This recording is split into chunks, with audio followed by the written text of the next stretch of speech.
ambil karena penting untuk menyuarakan soal isu ini, dan mungkin ada beberapa antitesa dan tesanya nanti memunculkan bagaimana Nyong Kopi ini.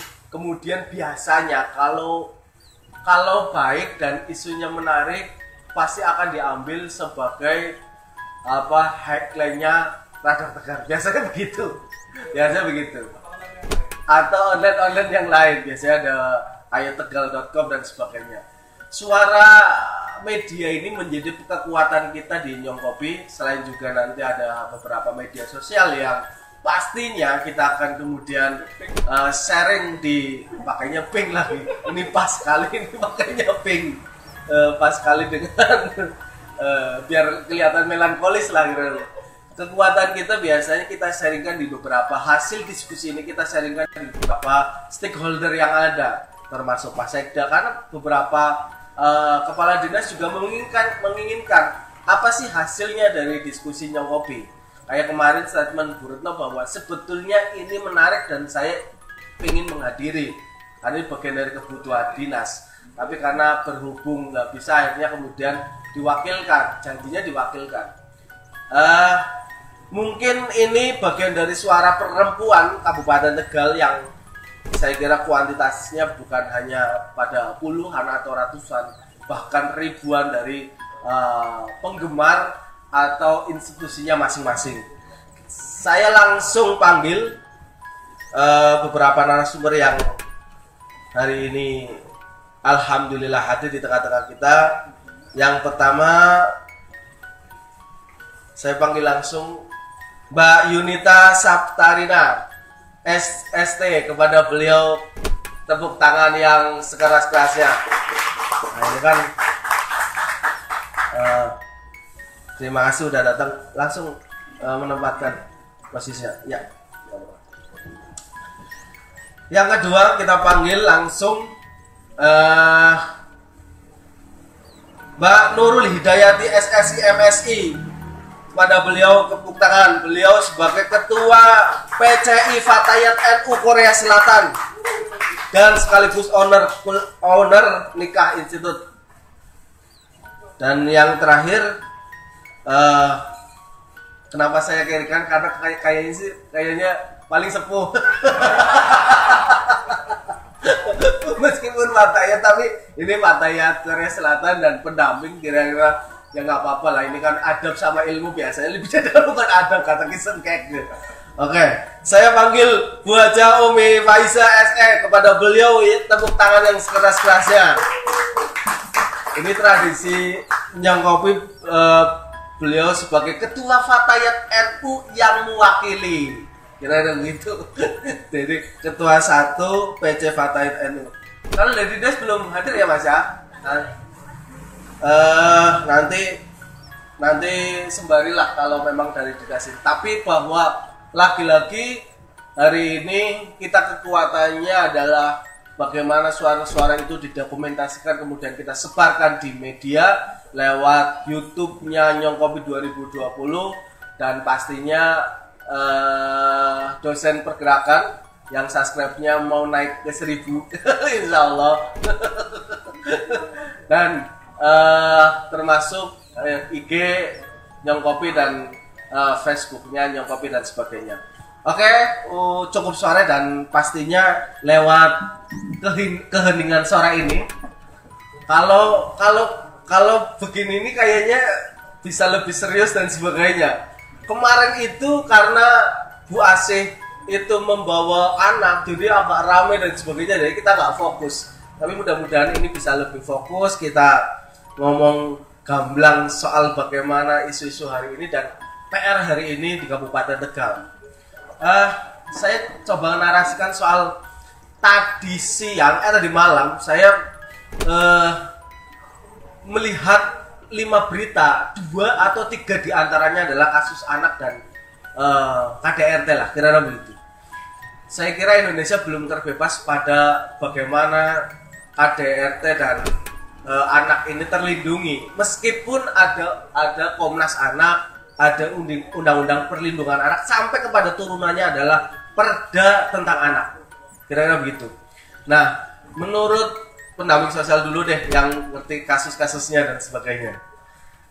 Mbak Yunita, soal sebetulnya menurut kacamata pribadi Mbak Yunita dalam konteks memahami kebangsaan hari ini Indonesia, dalam perlindungan anak dan kacamata mungkin perempuannya juga, soal bagaimana anak dan perempuan ini bukan sebetulnya menurut saya harus menjadi catatan bahwa perempuan bukan menjadi objek tapi menjadi subjek. Meskipun kata beberapa aktivis nggak ada yang namanya kekerasan atas nama suami, biasanya begitu ya Mbak. Kekerasan mesti selalu kemudian dampak dan objeknya adalah perempuan, biasanya lebih dominan pada itu. Nggak ada misalnya perempuan menganiaya suaminya, kira-kira gitu kan, nggak ada misalnya begitu. Tapi suaminya yang menganiaya perempuan atau laki-laki menganiaya perempuannya. Dalam konteks yang bias, menurut saya perempuan bisa dikatakan makhluk yang lemah dalam konteks yang biasa, saya pikir. Bahwa tapi dalam kacamata yang lain bahwa perempuan lebih kuat daripada laki-laki. Ini soal persoalan feminisme dan gender. Menurut Mbak Yunita, soal bagaimana kacamata pribadi Mbak Yunita, ini Indonesia mungkin nanti ditarik ke Tegal khususnya, Indonesia sudah terbebas pada anak yang sudah terlindungi, perempuan yang sudah berdaya atau enggak? Monggo Pak, silakan. Terima kasih Pak Samsul. Sebelumnya saya terima kasih kepada Nyong Coffee sudah mengundang saya di acara Nyong Coffee Kemisan yang secara rutin dilaksanakan pada hari Kamis ya Pak ya. Kamis. Nah, sebelum saya menjawab pertanyaan dari Pak Samsul, saya akan memperkenalkan diri. Saya Yunita Saptarina, saya pendamping sosial anak Kementerian Sosial RI. Oke, berarti kayak PKH-nya status. Siap. Oke, terus Mbak. Ya, saya di sini tenaga kontrak dari Kementerian Sosial, khususnya dari Direktorat Rehabilitasi Sosial Anak. Oh iya. Yang di bawah kementerian ya? Iya, di bawah Kementerian Sosial. Oh iya. Nah, di sini saya diberikan tugas dari sana, dari pusat, untuk mendampingi anak-anak yang bermasalah. Oh iya, anak-anak yang bermasalah ya? Selain mendampingi anak-anak yang bermasalah, saya juga mendampingi panti-panti di Kabupaten Tegal, Pak. Panti asuhan panti gitu ya? Asuhan ya, panti swasta yang milik organisasi atau yayasan. Kalau PKH itu warga miskin, kalau Mbak khususnya pada anak ya? Iya. Oke. Jadi di Kementerian Sosial itu banyak sekali pendamping-pendamping.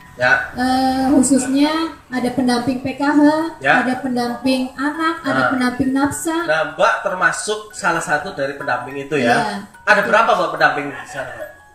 Kalau saya di Direktorat Rehabilitasi Sosial Anak ada banyak. Ya, kalau di Tegalnya? Oh, kalau di Tegal hanya satu Pak. Sampean saja? Iya. Oke, nggak apa-apa. Nah, ini menjadi catatan untuk Pemda setempat.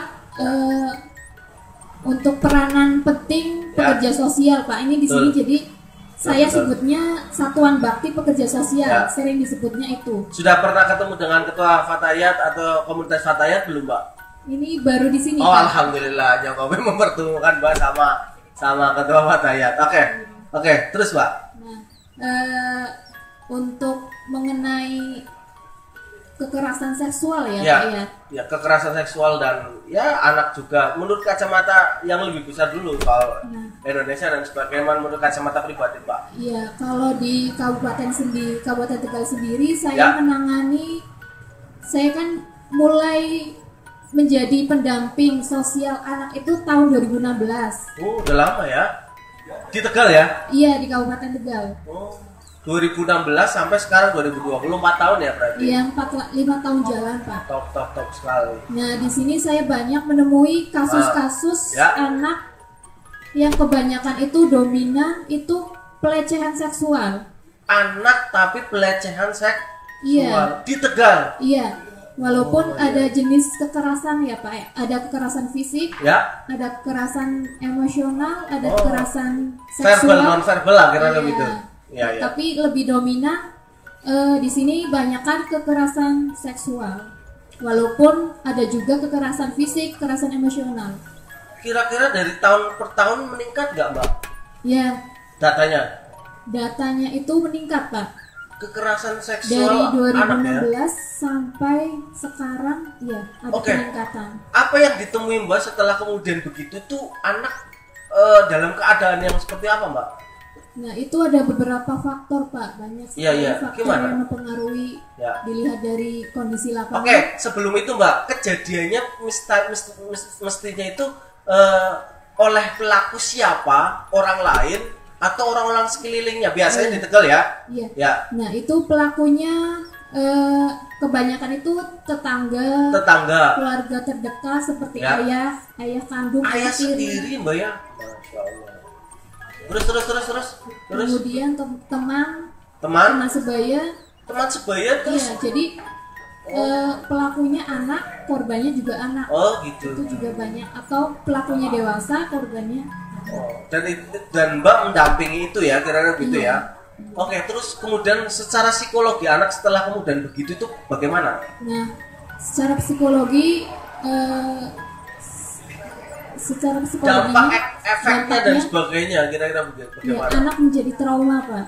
Trauma ya? Iya, trauma, kemudian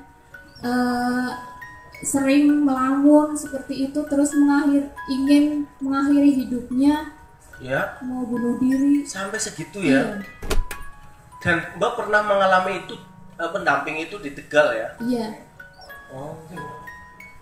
Kalau sampai biasanya kalau menjadi korban itu bisa nggak kemudian memunculkan kalau korban pedofil terus nanti besarnya menjadi pelaku pedofil kayak itu nggak, Pak? Termasuk begitu ya? Bisa juga, Pak.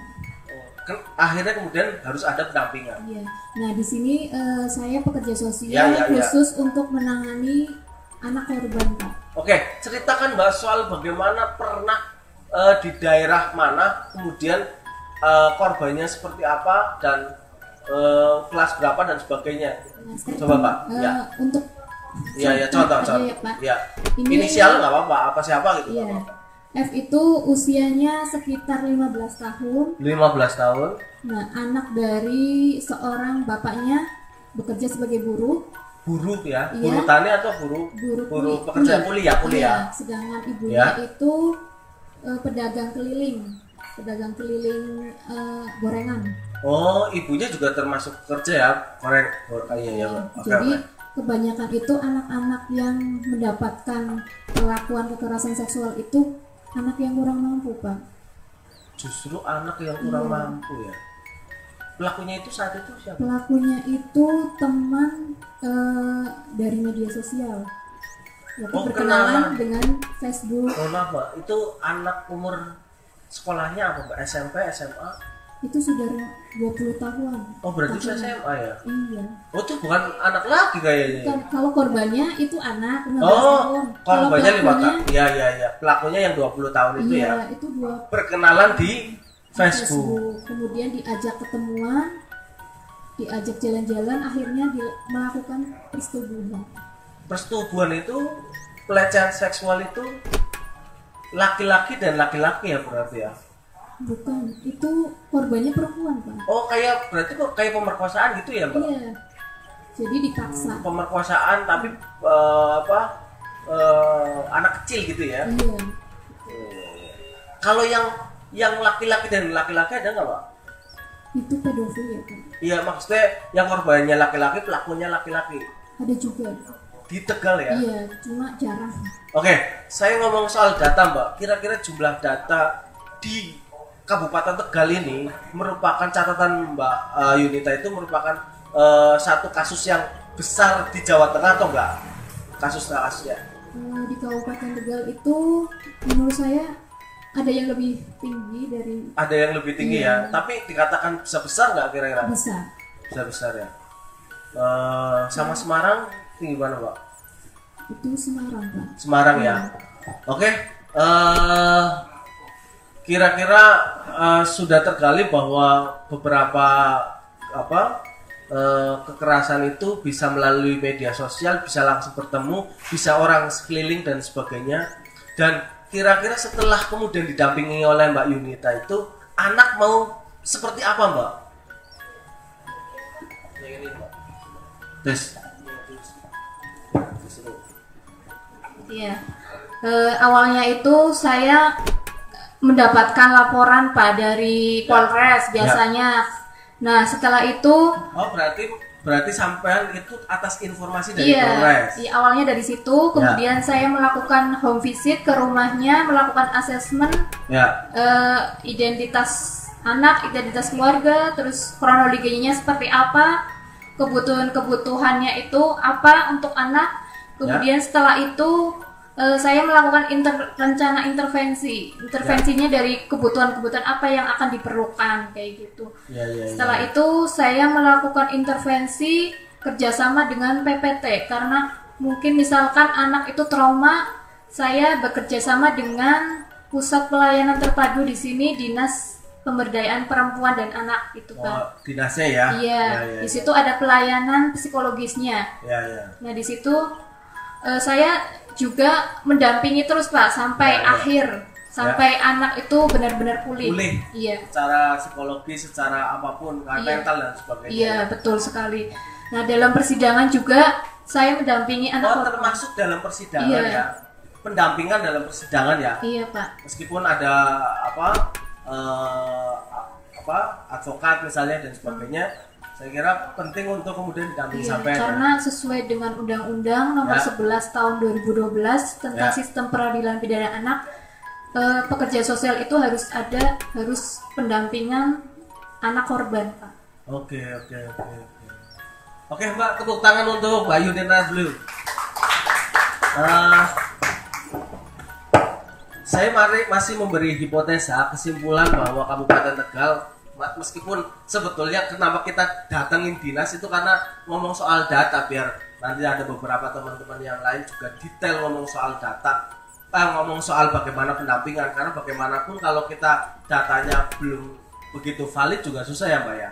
Makanya sebetulnya kalau saya memberi kesimpulan bahwa Mbak Yunita mengatakan bahwa Kabupaten Tegal masih darurat pelecehan anak dan pelecehan perempuan dan anak lah, kira-kira begitu Mbak ya. Ini masih hipotesa, walaupun nanti mari kita bareng-bareng ngomong soal itu. Nah saya ke Bu Faisal lah, Mbak Faisal. Ini kebetulan Mbak, mau Mbak dipegang dulu mic-nya. Ini kebetulan istrinya dosen saya dulu. Jadi saya bisa sangat sami namato dengan beliau meskipun dari Fatayat. Mbak, soal Fatayat Mbak, Fatayat dan programnya sebetulnya menangkap dari kejadian apa yang dikatakan Mbak Yunita itu sebagian dari problem kemasyarakatan, dan Fatayat sebagai organisasi kemasyarakatan terbesar menurut saya karena rantingnya banyak sekali, keanggotaannya juga tidak kemudian dipertanyakan, kira-kira begitu. Nanti bisa ditindaklanjuti Mbak soal bagaimana membangun kerjasama bareng, bagaimana ngomong soal itu. Kira-kira apa yang ditangkap dari Fatayat itu soal bagaimana ada kekerasan anak dan karena bagaimanapun Fatayat di pusat juga ngomong soal lagi gembar-gembarnya soal RUU PKS ya Mbak ya, soal RUU PKS yang paling gencar yaitu ketua Fatayat dan sebagainya. Nah kira-kira apa yang menjadi tangkapan soal laporan dan tadi kejadian-kejadian pelecehan seksual di Kabupaten Tegal, Fatayat mau ngapain nih Mbak? Kira-kira begitu. Mau Mbak? Ya. Assalamualaikum warahmatullahi wabarakatuh. Waalaikumsalam warahmatullahi wabarakatuh. Saya Umi Faizah mewakili Ketua Fatayat Nahdlatul Ulama yang hari ini berhalangan hadir, rencananya mau hadir sendiri tetapi karena ada satu dan lain hal. Saya ketua 1 di Kabupaten Fatayat Nahdlatul Ulama Kabupaten Tegal.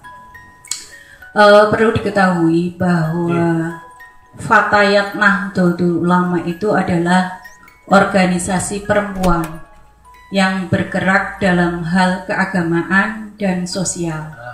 Sehingga kegiatan-kegiatan kami adalah banyak dalam hal-hal keagamaan dan juga dalam hal sosial.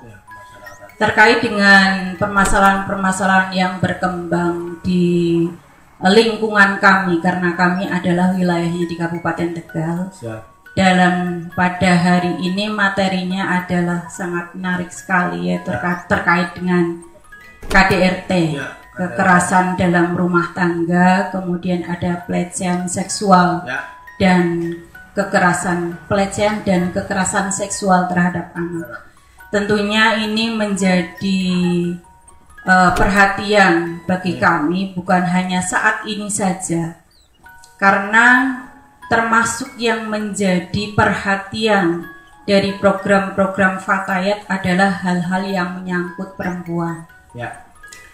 Terjadinya KDRT kebanyakan korbannya adalah perempuan. Kalaupun mungkin ada yang korbannya laki-laki, berarti kebangetan.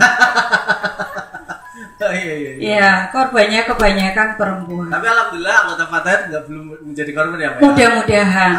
Ini harapan kami.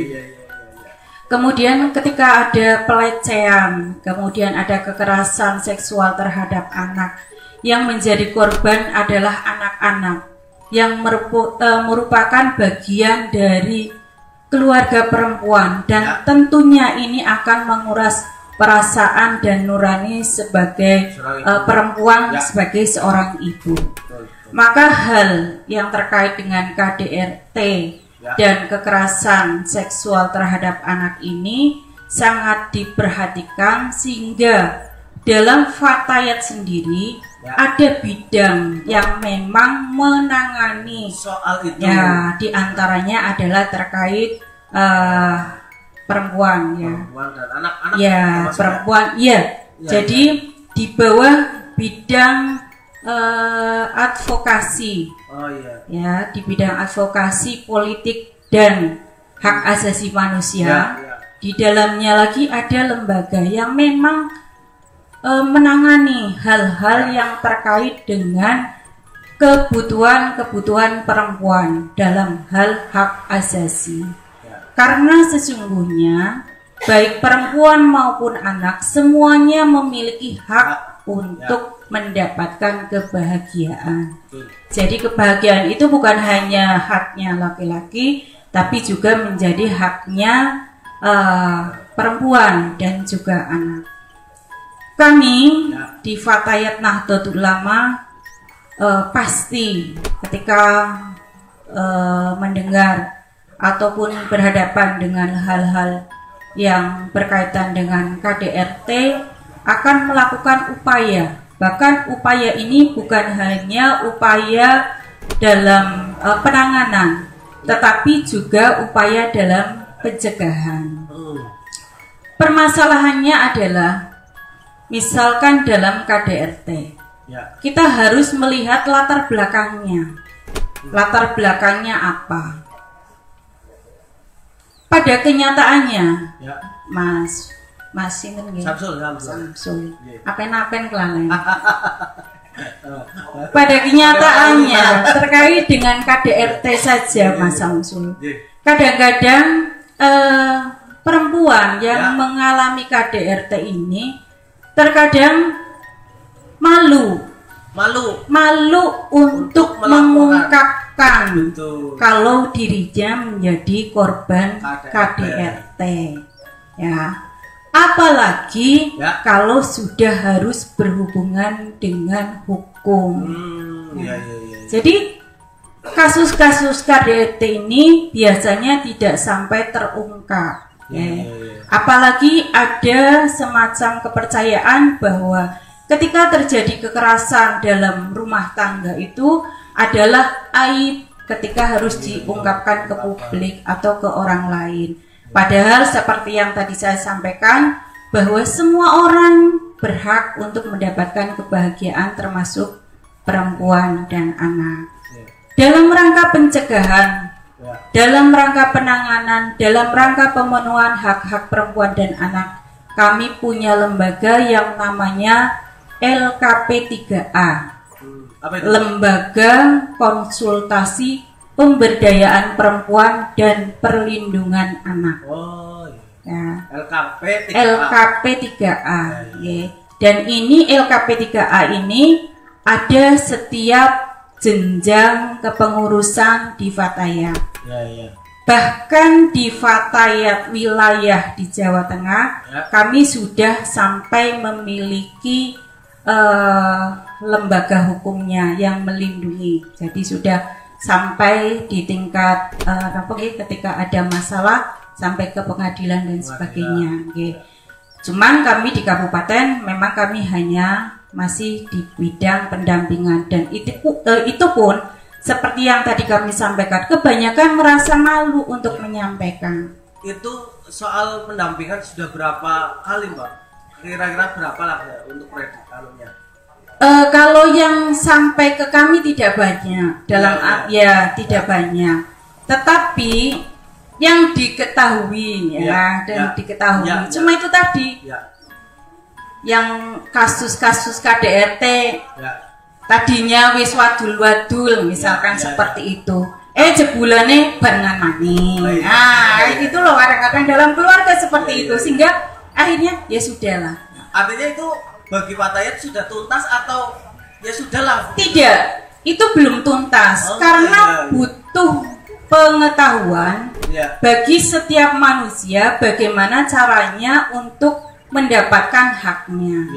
Sehingga itu tadi dalam lembaga LKP 3A itu selain kita memberikan pengetahuan, kita juga memberikan pendampingan. Termasuk apa? Termasuk memberikan pengetahuan kepada mereka bagaimana caranya ketika mereka berhadapan dengan suatu hal yang terkait dengan KDRT.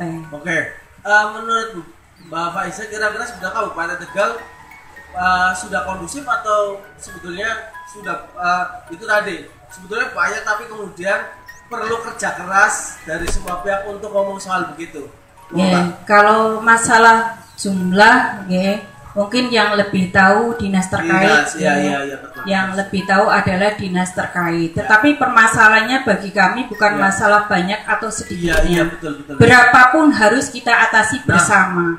Dan yang mengatasi itu bukan hanya kami sebagai lembaga atau organisasi perempuan, tetapi harus bersama-sama. Bersama-samanya itu siapa saja?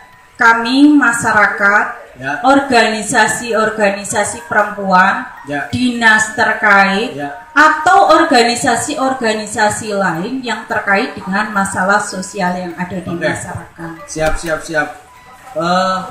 Jadi intinya Fatayat tetap siap untuk selamat datang Bu dari dinas. Fatayat siap untuk terus mendampingi kira-kira begitu ya? Siap, karena kami punya dari 19 PAC di 18 kecamatan yang ada di Kabupaten Tegal. Monggo selamat datang Mbak Mei. Ini saudara saya. Siap. Dari 19 PAC di Kabupaten Tegal, kami mempunyai 19 perwakilan di tingkat PAC. Bahkan sebetulnya sudah di breakdown sampai dengan di tingkat ranting. Perlu diketahui dan semuanya sepakat bahwa ketika ada kasus yang begitu, mari kita tahu bersama-sama. Siap. Gitu ya. Siap. Seperti itu. Artinya dinas juga perlu sambung mulut dan sambung tangan untuk kemudian begitu. Tentunya terkait dengan jumlah, monggo nanti dari dinas bisa menjelaskan. Siap. Dan kami sebetulnya berharap bahwa ketika terjadi suatu kejadian atau kondisi yang menyangkut KDRT maupun pelecehan terhadap anak, sebisa mungkin kami bisa mendapatkan informasi. Untuk apa? Meminta informasi untuk apa? Agar kita juga bisa melakukan pencegahan di lokasi-lokasi yang lainnya. Kira-kira sebetulnya perlu nggak sih ada forum di mana 2 bulan sekali, 3 bulan sekali untuk koordinasi antara stakeholder yang ada ngomong soal kasus kekerasan dan perempuan di Kabupaten Tegal. Kira-kira bagaimana, Mbak? Kalau menurut saya sangat perlu sekali. Dan kalau tidak salah itu sudah pernah dilakukan oleh dinas terkait. Ada semacam perwakilan dari masyarakat melalui organisasi-organisasi. Cuman kalau terkait dengan prakteknya komunikasi antara dinas dengan organisasi, kami kurang ya barangkali perlu diperkuat lagi agar informasi-informasi terkait dengan hal itu bisa tersampaikan ke kita juga untuk meminimalisir akibat dari praktek-praktek kondisi yang demikian. Oke, satu lagi Mbak, kira-kira Fatayat kalau kemudian mau kemudian membuka cabang pengaduan, bisa nggak kira-kira Mbak? Termasuk bagian dari tugas LKP3A adalah menerima pengaduan dari masyarakat. Oke, jadi termasuk dari anggota Fatani. Kalau kemudian nanti berbasis desa, silakan ke ranting untuk LKP3 itu menindaklanjuti gitu ya. Oke, terima kasih untuk Bu Faiza, tepuk tangan sekali lagi yang sekeras-kerasnya. Hujan ini menjadi sahdu dan pastinya menjadi satu keinginan kita untuk berdiskusi itu. Bu Mei, oke Bu, selamat datang. Sebelum kita simpan dulu Ketua PCI NU Fatayat Korea Selatan dan si Ado ngomong soal bagaimana pengalaman dan sebagainya. Bu Mei, apa yang dikatakan Bu Yunete sebagai pendamping itu kira-kira sebetulnya banyak problem-problem kekerasan yang khususnya anak itu belum terselesaikan di Kabupaten Tegal, baik juga preventifnya. Kira-kira sebetulnya sepaham nggak dengan dinas soal itu? Artinya bagaimana dinas tetap menjadi satu pekerjaan yang memang harus begitu dilaksanakan, tapi juga dinas butuh terhadap masyarakat untuk ngomong soal pendampingan, ngomong soal preventif dan sebagainya. Kira-kira sebetulnya Kabupaten Tegal ngomong data dulu Bu, ini yang penting soalnya itu tadi juga belum begitu detail ngomong soal data. Mbak Faiza juga belum, dan di Bu Mei, kira-kira data di Kabupaten Tegal ngomong soal kekerasan anak dan pelecehan seksual atas nama perempuan itu bagaimana Bu deskripsi dan datanya? Monggo, silakan. Terima kasih. Assalamualaikum warahmatullahi wabarakatuh. Waalaikumsalam warahmatullahi wabarakatuh. Selamat sore di udara yang cukup redup ini ya Mas ya. Adem. Sebelum saya berbicara tentang itu, perlu informasi kami sampaikan. Siap. Bahwa di OPD kami itu OPD Dinas Pemberdayaan Perempuan, Perlindungan Anak, Pengendalian Penduduk dan Keluarga Berencana. Itu ada satu lembaga, terbentuk satu lembaga namanya Pusat Pelayanan Terpadu, PPT. Nah ini dimana di dalam lembaga ini itu memberikan beberapa pelayanan dari mulai pelayanan pelaporan, kemudian pelayanan untuk kesehatan atau medik, kemudian pelayanan rehabilitasi, pelayanan bantuan hukum. Sehingga dengan demikian layanan-layanan yang diberikan oleh lembaga PPT ini maka keanggotaan daripada PPT ini lintas sektoral. Lintas sektoral ya? Lintas sektoral, lintas dinas, lintas. Nah ini mendasari dari layanannya. Kalau layanan laporan ini bisa masyarakat melaporkan ke dinas kami atau ke PPA. Karena itu keanggotaan yang Polres itu. Oh, yang Polres itu. Di Kanit PPA. Bisa juga pelaporan disampaikan di Rumah Sakit Dr. Susilo. Oh, di rumah sakit juga ada ya? Iya, karena itu sudah terbentuk namanya tim manajer kasus. Jadi setiap pelaporan yang masuk itu sudah bisa tertangkap dari kami, dari PPA dan dari RSUD Dr. Susilo.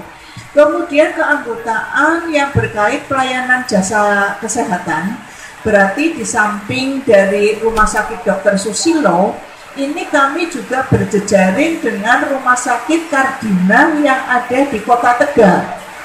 Kaitannya apa ke sana? Karena apa? Psikolog yang ada di sana itu cukup kualitas dan kuantitasnya itu lebih memadai. Maka apabila ada layanan-layanan yang membutuhkan dengan pengembalian psikis, biasanya kami bawa ke rumah sakit Kardinal yang ada di sana. Kemudian pusat pelayanan bantuan hukum, maka keanggotaannya ada dari LBH, Mas, Lembaga Bantuan Hukum. Ya, kayaknya suara saya lebih dominan dengan. Tapi bisa ini kok, Mbak. Bisa ya. Oke. Iya. Di mana lembaga bantuan hukum ini apabila ada korban yang harus melakukan di persidangan tapi tidak punya kemampuan untuk pengetahuan finansial dan sebagainya, kami memberikan layanan untuk itu. Semuanya diberikan secara gratis, Mas. Gratis, tidak ya? ada kami memungut beban apapun. Ya. Kemudian ada satu layanan rehabilitasi yang kerjasamanya ini dengan dinas sosial ya, Mbak. Ini salah satu PSK kita ada di sana. Ini maksudnya begini, apabila korban ini di bawah umur ataupun pelaku di bawah umur, ini kan tidak bisa dikenai pidana. Pelakunya pelaku tidak bisa dikenai pidana. Makanya ini direhab mentalnya agar pengetahuan yang dimiliki ini bertambah. Nah ini pun untuk merehab ini kita sudah bekerja sama dengan lembaga yang ada di Magelang. Namanya Antasena. Itu binaan dari Menteri Sosial langsung di sana. Nah itu pun kami memberikan layanan dari mulai pengiriman ke sana bersama Dinsos ya, Mbak ya. Kemudian nanti kami ber-MOU kira-kira dengan kondisi pelaku yang seperti ini membutuhkan rehab berapa lama. Itu MOU-nya seperti itu.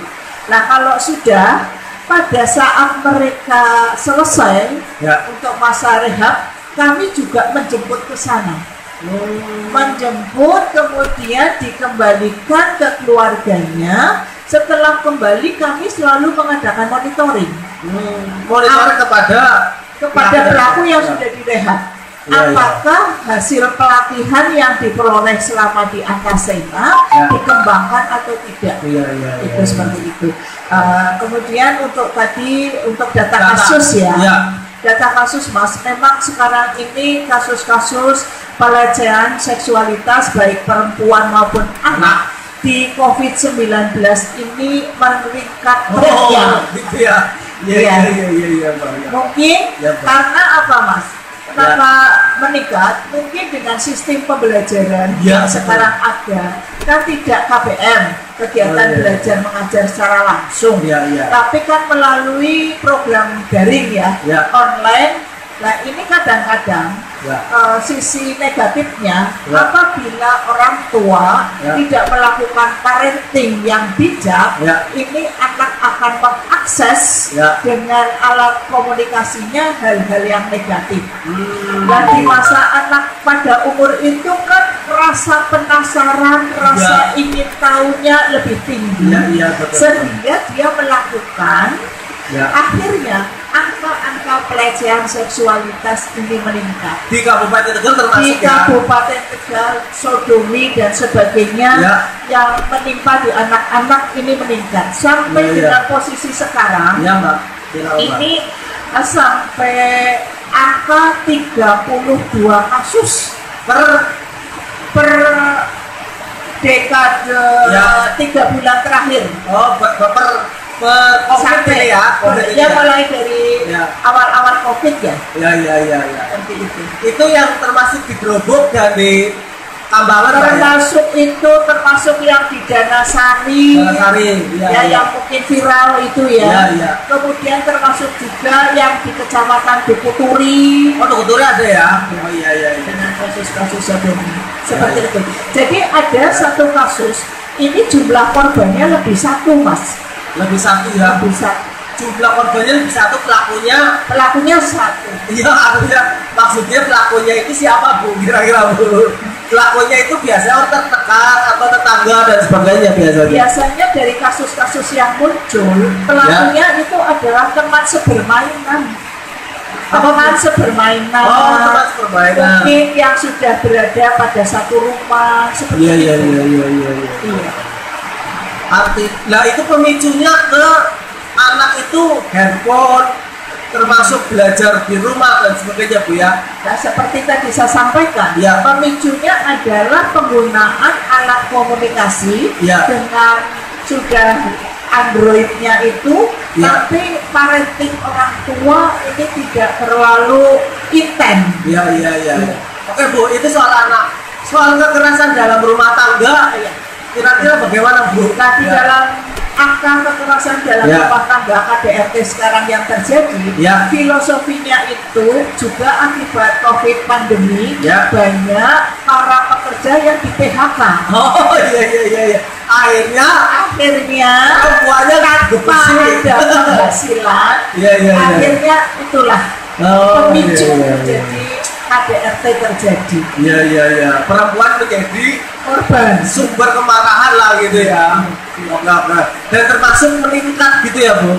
Ya, termasuk meningkat. Oh iya. Terima kasih, tepuk tangan untuk Bu Mei dulu. Saya perlu jawaban pendek saja Bu. Kira-kira di Kabupaten Tegal masih darurat anak atau sudah kondusif Bu? Ya. Untuk Kabupaten Tegal sendiri, kalau secara mayoritas secara mayoritas itu masih darurat, masih aman Mas. Masih aman. Kalau mayoritas. Tapi tadi prosentase kan minoritasnya.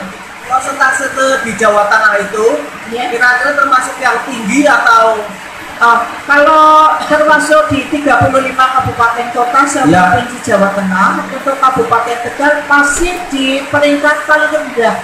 Paling rendah ya. Masih bagus. Masih bagus ya. Iya. Mudah-mudahan ini terus ditingkatkan. Amin. Ya. Amin. Oke.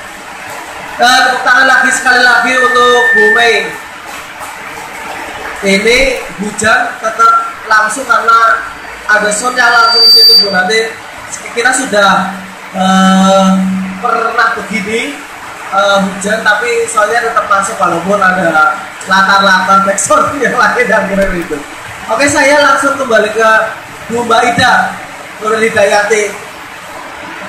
Mbak Nurul Hidayati, monggo Mbak. Ini perlu saya nanti bisa dijelaskan soal kiprah Mbak Nurul Hidayati sebagai orang yang pernah berjuang di negara lain di Korea Selatan.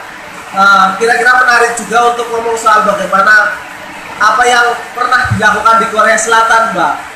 Karena ini bagian penting untuk kita mengeksplor kader-kader Fatayat NU di Korea Selatan lah, kira-kira begitu. Kemudian ada orang Tegal yang sampai berkiprah berapa tahun di sana ya Mbak?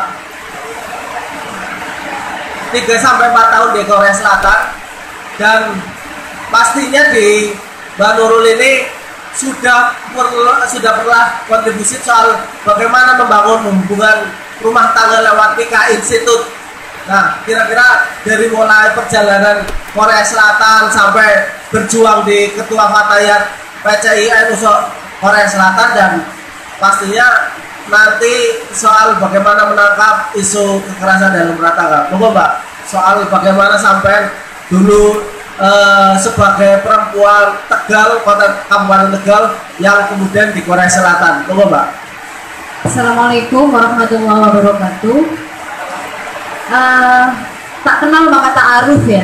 Jadi nama saya Nurul Hidayati. Kebetulan saya dulu waktu kuliah di Korea Selatan ngambil jurusan nanoteknologi untuk S3-nya.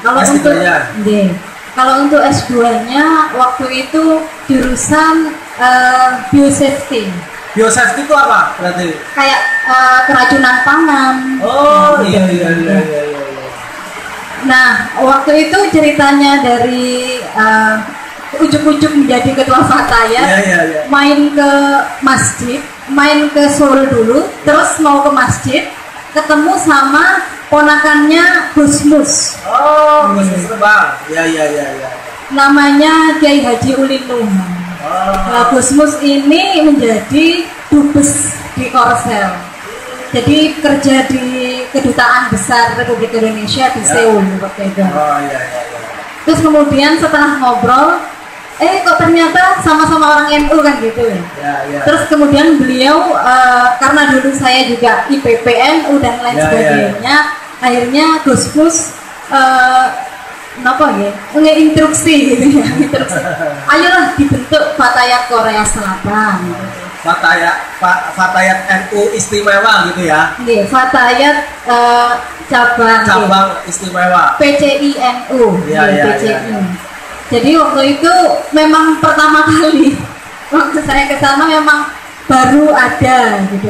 Dan ketemu suami itu di Korea Selatan gitu ya? Iya. Itu saat 2017. 2017. Saya di Korea 2013. Berarti ada cinta di Korea Selatan gitu ya? Iya. Oke. Terus Mbak, soal apa yang dan S3-nya hari ini sudah S3-nya pending dulu, insya Allah nanti lanjut lagi programnya. Iya.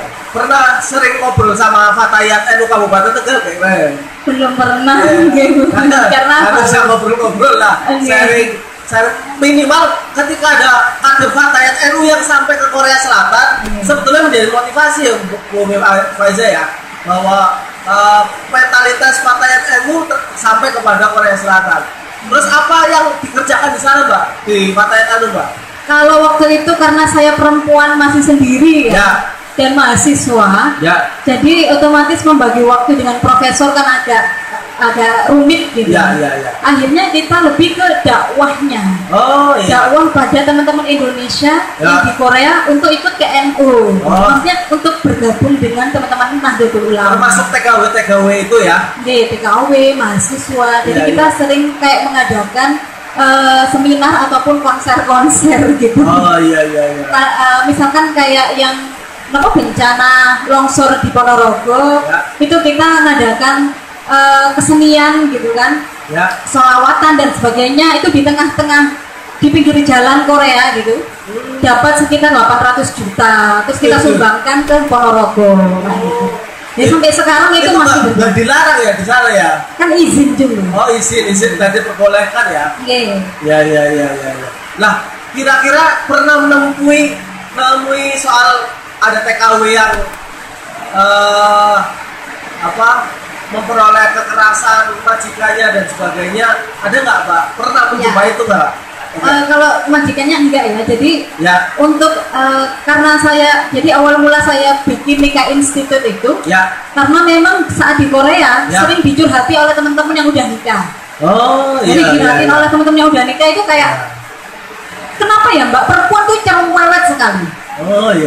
Saya itu sampai push.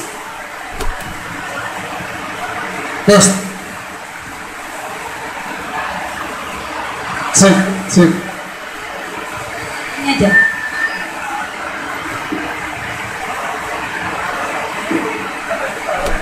Halo, ya. Jadi karena sering dicurhati sama teman-teman, kenapa sih Mbak perempuan itu kok cerewet banget? Terus aku bilang kan, maksudnya dicurhati perempuan laki-laki. Kebanyakan yang di Korea itu laki-laki kan. Jadi sering banyak curhat yang seperti itu. Kadang mereka itu sampai ngomong, kalau saya sampai sumpuk itu saya sampai mukul loh Mbak. Nah kayak gitu loh. Terus saya dari situ, dan itu nggak satu orang gitu kan, banyak banget yang curhat kayak gitu. Intinya awalnya cerewet gitu, cerewet, nggak ngerti dan lain sebagainya. Padahal kan kalau ada band bilang kan perempuan ingin dimengerti ya. Jadi dia sudah melanggar itu perjanjian ada band itu. Terus kemudian karena renungan itu saya membuat namanya Nikah Institute. Dan di Nikah Institute itu kan saya berpikir merenung, kayaknya problem dari teman-teman itu adalah di dalam dirinya sendiri. Yang pertama, yang sebelum ada problem dari luar, ada problem dari dirinya sendiri, yaitu ketidaktahuan atau ketidakpahaman antara pria dan wanita itu berbeda. Iya. Secara anatomi otak, kalau saya orang biologi ya, saya pasti akan ngomong anatomi otak laki-laki dan perempuan tuh beda, sehingga perilakunya akhirnya beda. Misalkan saat ngomong, kenapa perempuan itu cerewet? Karena perempuan itu per hari mengeluarkan 20.000 kata. Perempuan harus mengeluarkan 20.000 kata per hari. Harus begitu ya? Iya, kalau nggak gitu sakit. Iya. Kalau nggak gitu sakit. Kalau nggak itu sakit. Iya, kenapa kemudian perempuan itu cerewet gitu ya? Iya. Karena perempuan saat berbicara otak kanan dan otak kiri aktif semua. Iya. Beda sama laki-laki. Laki-laki hanya 7.000 per hari. Kebutuhan untuk mengeluarkan kata-kata. Bicara. Biasanya terus kemudian ngegosip dan sebagainya gitu ya. Iya, gitu loh. Kalau tidak disalurkan ke hal positif kan, jadi ngomel terus gitu kan. Nah dari itu kayaknya teman-teman mungkin belum pada tahu nih kepahaman antara bagaimana pola pria dan wanita ini berbeda sebenarnya. Akhirnya itu memicu untuk mukul dan gitu. Sehingga di Nika Institute saya selalu memberikan edukasi terkait dengan susunan otak pria dan wanita sesuai dengan keahlian bidang saya ya di neuroscience gitu. Jadi saya berbicara banyak soal itu kalau di Nika Institute. Iya. Artinya Nika Institute itu bagian dari Nika Institute begini, Mbak Faiza, kalau ramai dan menjadi skala nasional ketika kemudian Dahlan Iskan juga menulis tentang Nika Institute dan nanti bisa digambarin soal Nika Institute kayak apa dan sebagainya biar nanti Mbak Faiza sebagai Fatayat itu bukan tertarik kira-kira begitu soal bagaimana pendampingan teman-teman Fatayat pranikah kira-kira begitu. Artinya ini bagian dari preventif di mana ketika ada kekerasan dalam rumah tangga itu sebetulnya yang harus menjadi catatan adalah sebelum nikahnya gitu ya. Pranikahnya gitu ya. Jadi banyak banget teman-teman yang udah ikut Nika Institute itu sampai bilang gini, ya Allah Mbak, andaikan aku itu udah dari dulu tahu ini itu paling nggak pernah tengkar. Maksudnya tengkarnya tengkar yang sehat. Iya. Kan kalau nggak pernah tengkar juga aneh. Iya. Tapi tengkarnya bagaimana? Tengkarnya sehat kan. Gitu. Iya. Dan banyak yang kayak cewek-cewek juga nangis. Ternyata aku salah ya selama ini. Apapun itu diomongin ke suami. Padahal kan ada yang harus kita omongin, ada yang enggak gitu kan. Selama terus 20.000 kata tadi gimana dong gitu kan. Nah itu bisa jadi karya malahan gitu. Bukan jadi cerewet doang. Harus ditumpahin ke sesuatu yang lebih positif dan lebih positif. Karena ada yang tanya begini, kalau kan ada tuh perempuan yang pendiam, apakah itu juga 20.000 kata? Perempuan yang sangat pendiam itu aja kebutuhan berbicaranya 16.000 kata. 16.000 kata. 16.000 kata. Dan ini banyak di jurnal-jurnalnya, jenengan bisa cek di Scopus dan lain-lain. Penelitiannya Dr. Samir Zeki itu banyak sekali mengulas itu. Artinya kalau dijadikan itu perempuan pendiam, berarti itu hanya mengkonsumsi 16 kata ya. Tapi kan masih banyak daripada laki-laki yang 7.000 ya kan. Iya. Itu per harinya ya Mbak? Per hari, karena kalau laki-laki kan berbicaranya hanya pakai satu otak. Kecuali lagi tidur misalnya begitu ya? Lagi tidur aja, ya kalau lagi tidur itu udah ngomongin listrik ya. Maksudnya electricity. Iya. Laki-laki yang lagi tidur itu listriknya mati. Iya. Mati itu maksudnya cuma 6%, sehingga saat ada apa dia nggak akan kedengeran.